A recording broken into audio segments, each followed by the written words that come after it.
sera sur YouTube une nouvelle source de revenus. En effet, comme vous le savez déjà, beaucoup de youtubeurs gagnent de l'argent grâce à YouTube par plusieurs moyens. Premièrement, nous allons parler de monétisation.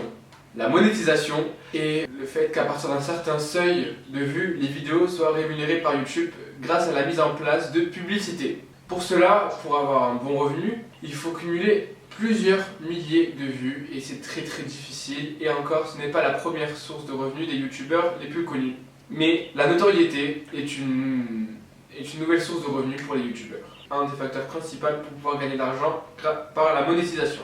Comme je vous l'ai dit, ce n'est pas la première source de revenus des youtubeurs. En effet, les youtubeurs les plus connus vont lancer ou mettre en place des partenariats avec des marques ou des placements de produits. C'est ce qui va leur permettre de gagner le plus d'argent. Les marques envoient des produits souvent aux youtubeurs, vont donner leur avis. La plupart du temps, nous retrouvons des marques qui incitent les youtubeurs à parler en bien du produit et à le mettre en valeur pour pouvoir promouvoir la marque du produit et ainsi que d'augmenter les ventes. Nous avons vu que La Roche-Posay collabore avec des youtubeurs sur un produit qui s'appelle la crème Effaclar Duo. Les objectifs étaient c'était l'intérêt de clients potentiels, de développer la notoriété de la marque et d'augmenter les ventes du produit.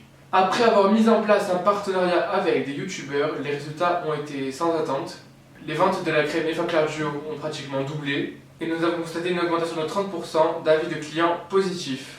Être youtubeur peut rapporter gros, comme nous pouvons le voir. PewDiePie, un youtubeur américain, un des plus célèbres de YouTube, gagne 15 millions de dollars. Roman Atwood gagne 8 millions de dollars et Rosanna Pansino gagne 6 millions de dollars. Ces trois personnes sont des youtubeurs américains et ils gagnent très gros. En revanche, en France, les youtubeurs gagnent largement moins qu'aux États-Unis, comme par exemple Cyprien qui gagne environ 15 000 euros net par mois, ce qui est quand même une somme conséquente. Norman qui gagne environ 16 000 euros par mois. Mais le mieux payé de tous, c'est Squeezie qui gagne environ 48 000 euros net par mois. Être youtubeur est donc vu comme un métier attrayant et bien payé, alors qu'en fait c'est un métier très difficile qui nécessite une notoriété importante. Les partenariats sont très nombreux et sont montrés de manière plus ou moins implicite, mais beaucoup de youtubeurs en ont usé. Norman a prêté son image à Orange et a fait le tour du monde grâce à Crunch. Cyprien a tourné des publicités pour la banque CIC, Hugo tout seul pour la Société Générale. Et l'année dernière, Golden Moustache a réalisé une vingtaine de campagnes pour Fanta, Orangina. Ces opportunités leur sont permises grâce à leur notoriété qui leur permettent en fait de rebondir sur une autre carrière professionnelle comme la publicité, le marketing ou encore autre chose. Une création de collection, de bijoux ou d'habits par exemple, de devenir l'égérie d'une marque.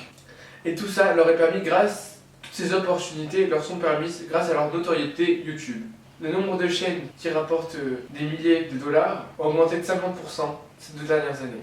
Bon, nous arrivons à la fin de cette vidéo. Ce qu'il faut retenir, c'est que YouTube est une nouvelle source de revenus pour pas mal de gens. Beaucoup de gens se lancent dans cette carrière de youtubeur, mais ce n'est pas du tout facile car la première source de revenus n'est pas la monétisation des vues, mais elle est permise grâce à la notoriété qui vous donnera l'occasion de faire des partenariats avec des marques ou de faire des placements de produits. Nous avons essayé de contacter des youtubeurs, mais la plupart des youtubeurs faisant des partenariats se trouvent en France, aux États-Unis, et c'est très difficile de les contacter. Nous avons envoyé plusieurs messages, mais ils n'ont pas donné suite à nos appels. Nous avons quand même réussi à rencontrer une youtubeuse au Maroc, même s'il n'y en a pas beaucoup. Et au Maroc, c'est plus compliqué parce que il n'y a pas beaucoup encore de youtubeuses marocaines. La plupart des internautes marocains regardent des youtubeurs français ou alors américains. Mais nous avons réussi à rentrer en contact avec une des youtubeuses qui se lance et qui réussit plutôt pas mal pour l'instant, et qui s'appelle Zineb.